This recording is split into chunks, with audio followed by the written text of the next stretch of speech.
आज काही वेळापूर्वी दादर वेस्ट येथे शुश्रूषा हॉस्पिटलला गेल्या 13 दिवसापासून ॲडमिट असलेल्या पिंकी माळीच्या आईंना भेटायला आणि कुटुंबाची विचारपूस करायला मी हॉस्पिटलमध्ये गेलो होतो। त्यावेळेस तिचे वडील शिवचरण माळी त्या ठिकाणी उपस्थित होते आणि पिंकीचा भाऊ पण उपस्थित होता। त्यांनी बऱ्याच गोष्टी सांगितल्या आणि ह्या गोष्टी सांगितल्या असताना मागच्या एका पत्रकार परिषदेमध्ये जो ऑडिओ आमदार रोहित पवार यांनी ऐकवला होता तो ऑडिओ मी पण ऐकला। त्याच्यामधली भाषा म्हणजे व्ही.के. सिंग जो आहे, व्ही.के. सिंगनी अप्रत्यक्ष धमकी दिलेली आहे पिंकी माळीच्या कुटुंबियांना की तुम्ही पत्रकार परिषदा घेऊन पत्रकारांसमोर जाऊन तुमचा जीव धोक्यात घालू नका। अशा आशयाचे जर व्हॉट्सअप कॉल त्यांना येत असतील तर त्यांच्या कुटुंबाला संरक्षण मिळालंच पाहिजे। दुसरी गोष्ट महत्त्वाची, व्ही.के. सिंगची सुद्धा नार्को टेस्ट झाली पाहिजे। व्ही.एस.आर. व्हेंचरचा तो मालक आहे। आणि तिसरी महत्त्वाची गोष्ट, त्या ऑडिओमध्ये कॅप्टन सुमित कपूरने अजित पवार जी के विमान को ठोक दिया, तर ठोक देण्याची जी भाषा आहे ती अंडरवर्ल्ड आणि क्रिमिनल लोकांची असते। मी मागच्या आठवड्यात पण म्हटलं होतं का व्ही.के. सिंगचे अंडरवर्ल्डशी कनेक्शन असण्याची शक्यता नाकारता येत नाही। त्यामुळे व्ही.के. सिंगला कोणीतरी वाचवण्याचा प्रयत्न करते असं स्पष्ट दिसते आहे। आणि व्ही.के. सिंगची जी मस्ती आणि मगरुरी त्या ऑडिओमधून दिसली, त्यानंतर ते पिंकी माळी यांचं कुटुंबीय किती धाकात आहे हे यावरून स्पष्ट होतं। उद्या आमच्या पक्षाचे युवा नेते जयदादा पवार हे सुद्धा पिंकी माळीच्या आईला हॉस्पिटलमध्ये भेटायला जाणार आहेत। त्यांच्याकडं मी एकनाथ शिंदे साहेबांचे पण आभार मानतो की डॉक्टरांचं एक पथक त्यांनी त्या ठिकाणी त्यांच्या हॉस्पिटलमध्ये त्यांच्या देखरेखीसाठी ठेवलेलं आहे। त्यांना कुठलाही आर्थिक ताण येणार नाही अशा पद्धतीने आम्ही सर्व त्यांना सहकार्य करू। आणि आज सभागृहात सुद्धा मी याबद्दल पॉइंट ऑफ इन्फॉर्मेशनद्वारा वरच्या सदनामध्ये पिंकी माळी यांच्या कुटुंबाचा सर्व खर्च महाराष्ट्र सरकारने उचलावा अशी विनंती करणार आहे। दुसरी महत्त्वाची गोष्ट, अजितदादांच्या विमान अपघातासंदर्भात खरं तर या अधिवेशनामध्ये दोन्ही सभागृहामध्ये चर्चा होणं अपेक्षित होतं। वरिष्ठ सभागृहामधला मी सदस्य असल्यामुळे मागच्या आठवड्यात मंगळवारला ज्यावेळेस विरोधी पक्षाकडून स्थगन प्रस्ताव आणि 93 अन्वये चर्चा लावण्याची विनंती माननीय सभापती राम शिंदे साहेबांना केल्या गेली, त्यावेळेस स्वतः चेअरवरून राम शिंदे साहेबांनी असं म्हटलं, ते ऑन रेकॉर्ड आहे की 93 अंतर्गत ही चर्चा होऊ शकत नाही, ती अल्पकालीन करता येईल घटनेचं गांभीर्य पाहता। आणि त्यामुळे त्यांनी अल्पकालीन चर्चेला परवानगी दिली होती। त्यानंतर आम्हाला अपेक्षा होती की बुधवारच्या कामकाजामध्ये चर्चा येणार, पण बुधवारी चर्चा आली नाही। आम्ही सचिवांशी संपर्क केला, ते म्हणाले गुरुवारी चर्चा येणार। गुरुवारच्या दिवसात पण चर्चा आली नाही। त्या दिवशी असं सांगितलं गेलं की राज्यसभेच्या निवडणुकीची धावपळ आहे, त्यामुळे ते शुक्रवारी येणार। मग शुक्रवारच्या दिवसात सुद्धा चर्चा आली नाही, कारण त्या दिवशी अर्थसंकल्प होता। मग असं सांगितलं गेलं की आता हा आठवडा अर्थसंकल्पाचा होता, हा आठवडा राज्यसभेच्या बिनविरोध निवडी संदर्भातला होता, त्यामुळे ही चर्चा सोमवारी येणार, म्हणजे आजच्या दिवसाला। आज सुद्धा जो कामकाजाचा दिनक्रम आहे त्यामधून ही चर्चा वगळण्यात आली। गुरुवारी रात्री ही चर्चा अगोदर टाकल्या गेली होती, पण बुधवारी रात्री टाकल्या गेली होती 12ला, आणि मग काही मिनिटांनंतर ती परत वगळण्यात आली। हे सचिवालयाकडून झालं असेल तर सचिव याला दोषी आहेत का, हे सुद्धा महत्त्वाचं आहे पाहणं। आणि दुसरं असं की अजितदादांसारख्या सत्तेतल्या उपमुख्यमंत्र्यांच्या विमान दुर्घटनेची चर्चा गेला आठवडाभर जर सभागृहात येत नसेल तर मग आता न्याय मागायचा कोणाकडं? आतापर्यंत CID चौकशा, CBI चौकशा ह्याच्या माध्यमातून बाहेर काय आलं? तर फक्त महाराष्ट्राच्या जनतेला फक्त प्रश्नाचं उत्तरच अजून मिळत नाही। अद्यापही देवगिरी ते कलिना गेट नंबर 8 आणि कलिना गेट नंबर 8 ते व्ही.एस.आर. व्हेंचर इथपर्यंतचा CCTV मिळालेला नाही। काही आमदार आम्हाला भेटले, ते म्हणतात दादाची जळलेली चप्पल आम्ही पाहिली, दादांचा जळलेला मोबाईल आम्ही पाहिले, दादांचा जळलेला हे काय म्हणतात बॅग आम्ही बघितली, पण दादांच्या सोबतचे कागद जळले नाहीत आणि दादा स्वतः जळले। हे जे काही संभ्रम आहे महाराष्ट्राच्या मनामध्ये, हा कुठंतरी आणण्याकरता CBI CID ह्या चौकशा कितपत न्याय देतील दादांना मी सांगू शकत नाही। दादाला न्याय मिळेल की नाही याबद्दल मी साशंक आहे, पण दोन्ही सभागृहामध्ये ही चर्चा का येत नाही आहे याबद्दल मात्र माझ्या मनात मोठी शंका निर्माण झालेली आहे। अजितदादांसारखा नेता ज्या नेत्यानं कधी धर्म, जात, पंथ, पक्ष हे जर पाहिलं नसेल आणि चर्चा घडून आणायला हरकत काय? त्यामुळे वरच्या सभागृहात आज चर्चा होणं अपेक्षित होतं. आज तसा सवाल मी सुद्धा चेअरला विचारल्याशिवाय राहणार नाही. सीआयडीकडे स्टेटमेंट असं दिलंय यांनी की यामध्ये सर्वत्र पायलटची चूक होती. सीआयडीकडे स्टेटमेंट दिले व्हीके सिंग यांनी की याच्यामध्ये हे बघा, व्हीके सिंगला वाचवण्याचा प्रयत्न होतोय. व्हीके सिंग स्वतःचं मरण त्या सुमित कपूरवर लोटतोय. सुमित कपूर हा कॅप्टन जिवंत आहे की मेला याबद्दल सुद्धा संभ्रम आहे, कारण आमच्या कानावर हे आलंय की तो कॅलिफोर्नियात मुलीसोबत आहे म्हणून. मग तो मेला नसेल तर तो जिवंत असेल तर लपून ठेवलाय का? आणि आता अशा पद्धतीनं जर तो व्हीके सिंग म्हणत असेल, मुळामध्ये चूकच व्हीके सिंगची आहे ना. व्हीके सिंगनी उत्तर द्यावं. डीजीसीए आणि एआयबी यांचं जे व्हीएसआर व्हेंचरशी जे काही नातं आतापर्यंत समोर आलेलं आहे, त्यानुसार दोन्ही राष्ट्रवादीमध्ये असं एकमत झालंय का की थर्ड पार्टीकडून इन्व्हेस्टिगेशन व्हावं? हे बघा, एक गोष्ट हे खरी आहे की व्हीएसआर ला वाचवण्याचा प्रयत्न डीजीसीए करते आहे आणि डीजीसीएनी आपल्या सोयीचा एआयबीचा 23 पानाचा प्रथमदर्शनी अहवाल बनवला, जो अत्यंत त्रोटक आणि चुकीचा आहे. त्यामुळे आमच्यामध्ये अशी शंका उत्पन्न झालेली आहे की बाह्य स्रोतांकडूनच या सगळ्या घटनेची चौकशी झाली पाहिजे असं आम्हाला वाटतं. कारण अद्यापही 3-1.25 महिना 1.5 महिना उलटल्यानंतर जर सीबीआयच्या चौकशीनंतर कोणाच्या बयान घेतल्या गेले नसतील, तो ब्लॅक बॉक्स कुठे आहे हे कळत नसेल, अहो पोलीस साधा एफआयआर करत नसतील, तर मग शंकेला जागा उरते. आता तुम्ही म्हणाल तुमचा रोख कुणाकडे आहे, माझा रोख कुणाकडे आहे की नाही हा प्रश्न नंतरचा. पण वरिष्ठ सभागृहामध्ये आणि कनिष्ठ सभागृहामध्ये ही चर्चा या आठवड्यात तरी होणार आहे की नाही याबाबत माननीय सभापती आणि माननीय विधानसभा अध्यक्ष यांनाच तुम्ही विचारलं पाहिजे. कारण हा मुद्दा हा महाराष्ट्राच्या एका लोकनेत्याच्या संदर्भात आहे. हा मुद्दा म्हणजे इतका सर्वसाधारणपणे महाराष्ट्र विसरेल असं नाही. अद्यापही काही लोकांना वाटत असेल की होळीच्या धुळवडीच्या रंगामध्ये लोक विसरून गेले असतील किंवा काल भारताने वर्ल्ड कप जिंकला म्हणजे अख्खं वर्ल्ड वॉर थांबलं अशा आशयामध्ये काल आपण सगळ्यांनी तो सेलिब्रेट केला. लोकांना वाटत असेल की या सगळ्या मुद्द्यामध्ये अजितदादांचा विषय मागं पडेल, पण अजितदादांवर जीव लावणारा कार्यकर्ता अजून जिवंत आहे. हा विषय आम्ही कुठल्याही परिस्थितीत मागे पडू देणार नाही.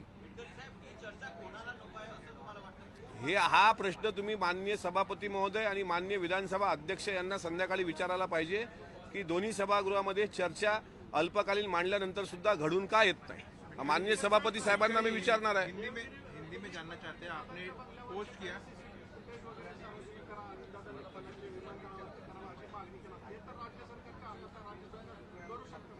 मग तेच ना, सीबीआय चौकशी जर राज्य सरकारने लावली तर त्या सीबीआय चौकशीमध्ये देवगिरीवरचं फुटेज काय येत नाही. पहिलं तर तिथेच काय पाहिजे की दादा घरून किती वाजता निघाले, त्यांच्यासोबत किती लोक होती.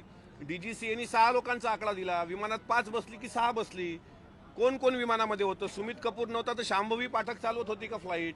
आणि साहिल मदन आणि यश हे दोघांचा सीसीटीव्ही तर घ्या, ठीक आहे, देवगिरीच्या सीसीटीव्हीत नाही भेटला, पण साहिल मदन आणि यश मी 4 दिवस झाले ओरडतोय, हे ट्रॅफिकमध्ये अडले तर कोण्या रोडवर अडले होते, घरून किती वाजता निघाले, आणि जर तो सीसीटीव्ही नसेल तर ते आता कुठे आहेत हे तर शोधलं पाहिजे ना. त्याच्यामुळे मला असं वाटते आज जयदादांची पत्रकार परिषद होणार होती, पण काही कारणास्तव ते पुढे ढकलल्या गेली. ते ज्यावेळेस पत्रकार परिषद घेतील त्यावेळेस बऱ्याच काही गोष्टी स्पष्ट होतील. याबद्दल माझ्या मनात दुमत नाही. हिंदी में जानना चाहते हैं, पोस्ट किया आपने पिंकी मालिक के माताजी को हा, क्या है? पहिले मराठी होणे तो ना.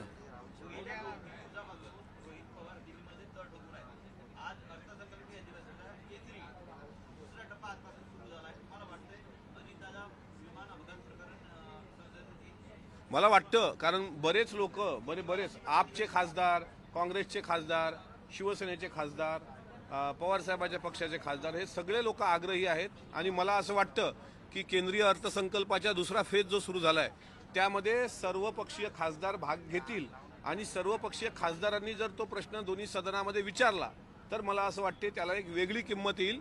अहो अजितदादांनी सर्वसामान्याला न्याय देण्याकरता अख्खं आयुष्य समर्पित केलं आणि त्याच अजितदादासाठी न्याय मागायला मला सांगा 40 वर्ष जी व्यक्ती या सभागृहाचे सदस्य होती, अनेक वर्ष ज्यांनी अर्थसंकल्प मांडला, अनेक वर्ष ज्यांनी उपमुख्यमंत्रीपद भूषवलं, ना त्यांच्याबद्दल साधा एफआयआर घेतला पोलिसांनी, ना सभागृहात चर्चा आली. हो, हे काय दुर्दैव आहे राज्याचं. एवढ्या मोठ्या माणसाच्या संदर्भात जर आपल्याला संवेदना नसतील तर मग तुम्ही अजितदादांकडे कोण्या चष्म्यातून पाहतोय आपण का? म्हणून त्या माणसाला गेल्यानंतर तर न्याय द्या, कमीत कमी जिवंत असताना सर्वांनी त्रास दिला, यातना दिल्या, याचना दिल्या, पण आता मरणोपरांत तरी चर्चा तर होऊ द्या ना. चर्चा करायला काय हे हरकत काय चर्चा करायला. पण मला वाईट वाटतं की आजच्या कामकाजामध्ये चर्चा होणार असं सचिवांनी सांगितल्यानंतर सुद्धा कामकाजातून जर चर्चाच वगळली असेल तर ही बाब गंभीर आहे. पिंकी माळीच्या कुटुंबाला धमकीचे फोन येत आहेत व्ही.के. सिंगकडून, ही बाब गंभीर आहे. आणि ठोक देण्याची भाषा जर तो भामटा करत असेल तर त्याला तो स्वतःला काय त्या मुर्शिद वेब सिरीजमधला मुर्शिद पठाण समजत असेल तर मस्ती आम्हालाही करता येते. अशा पद्धतीनं जर तो धमक्या देत असेल एखाद्या गरीब कुटुंबाला तर त्याला सुद्धा ठीक आहे, सरकार म्हणून सरकारचं काम करते, आम्ही भाबड्या आशेवर आहोत, आम्हाला अपेक्षा आहे. चला तुम्ही सीबीआय चौकशी लावली, पण त्याला टाइम पॉईंट पिरियड किती? 28 जानेवारीचा प्रसंग, आता जानेवारी संपली, 1 महिना होऊन सगळ्या गोष्टी घडल्या, आता मार्च एंडिंगवर आला तरी ब्लॅक बॉक्स सांगा ना कुठे आहे?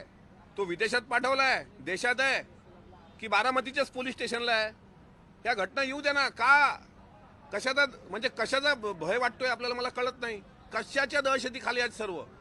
सर्वच आमदार कशाच्या दहशती खाली आहेत? कोण तुमच्यावर प्रेशर करते? दादाला न्याय देण्याकरता यायचं असेल तर किंमतही मोजावी लागली तरी किंमत मोजली पाहिजे असं मला वाटतं. पण अजितदादांसारख्या माणसावर हा अन्याय आहे जो आम्ही खपून घेणार नाही.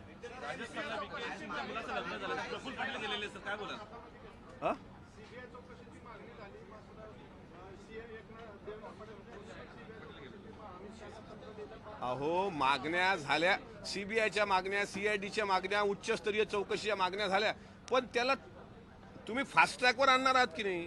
किती दिवस लावणार आहात तुम्ही? मला एक सांगा, सीसीटीव्ही फुटेज 1 ते सव्वा महिन्यापर्यंत ते राहू शकेल ना साठवलेलं डेटा? तो आता सव्वा महिना उलटून गेला, मग काय काय कधी देणार आम्ही मेल्यावर?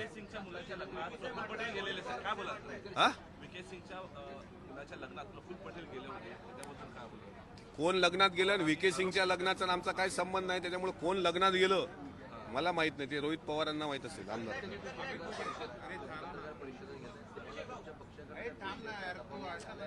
मला कोणी मला एक वाटतं की मी अजितदादांनी माझ्यासारख्याला इथं विधान परिषदेमध्ये संधी दिली. ते अजितदादांचे उपकार आमच्यासारख्या असंख्य लोकांवर आहेत. त्यामुळे ज्याला जे पटतं सत्सद्विवेक बुद्धीला म्हणून मी बोलतो. प्रेशर करण्याचं काय? कोण प्रेशर करणार आहे? प्रेशर करेल कोण? मला प्रेशर करणार आहे, फक्त प्रेशर करावं.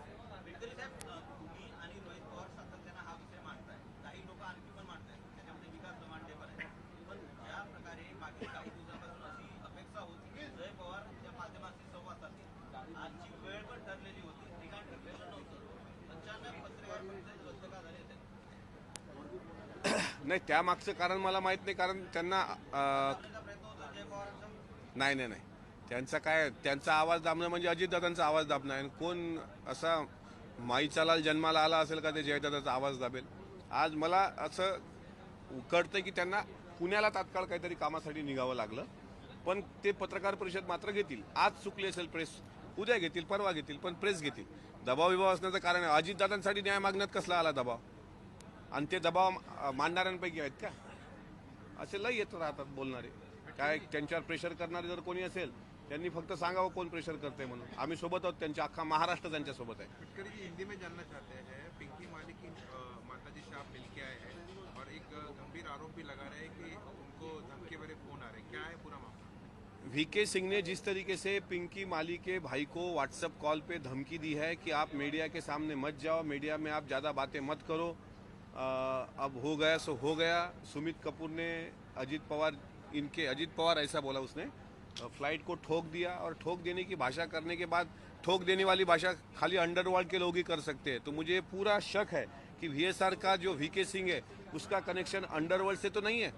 आज मैं पिंकी माली के मम्मी को मिला, उनके पापा को मिला, कोई भी मदद अभी तक वीएसआर के लोगों ने की नहीं. 1 रुपए की भी मदद उन्होंने की नहीं. और मैं माननीय उप मुख्यमंत्री एकनाथ शिंदे साहब का मैं आभार व्यक्त करना चाहता हूं कि उन्होंने उनके खुद 2-3 डॉक्टर वहां पे उनके अंडर ऑब्जर्वेशन पिंकी के मम्मी को वहां रखा है. उनकी हालत काफ़ी वो सदमे में है. और आज मैं सदन में सरकार से मांग करूंगा कि उनकी पूरी उनके फैमिली को पुलिस प्रोटेक्शन दी जाए और उनके माताजी का जो भी हॉस्पिटल का खर्चा होगा वो पूरा भार महाराष्ट्र गवर्नमेंट ने उठाना चाहिए.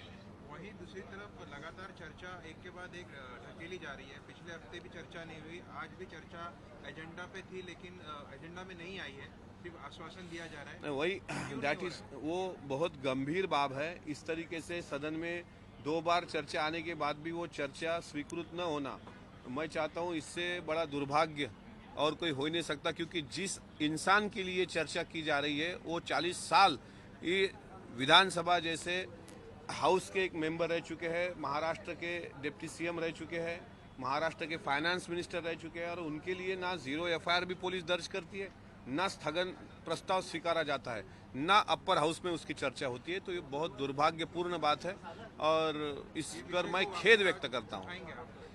स्थगन प्रस्ताव देने का पूरा अधिकार ये विपक्ष को रहता है। मुझे पता है कि आज विपक्ष इसके बारे में सवाल पूछेगी। जब विपक्ष सवाल पूछेगी तो जरूर मैं उसमें पार्टिसिपेट होकर सवाल पूछूंगा। आखिरी सवाल, जो सीआईडी जांच में सामने आ रहा है सूत्रों के हवाले से कि वीके सिंह ने साफ तौर पे कहा है कि पूरी घटना का जिम्मेदार सुमित कपूर जो पायलट है वो है। VK Singh is villain. इस पूरे केस में वीके सिंह ही विलन है। सुमित कपूर, उसको पता है। अब सुमित कपूर, अब उसने बताना चाहिए कि यश और मदन साहिल को उसने कहा छुपा के रखा। सुमित कपूर कैलिफोर्निया में है ऐसा बताया जाता है, तो शांभवी पाठक को फ्लाइट सौंप दी गई थी क्या? और सुमित कपूर पे अपना अपराध डालने से वो निरपराध है ऐसा सिद्ध नहीं होता। वीके सिंह को इसका खामियाजा भुगतना पड़ेगा।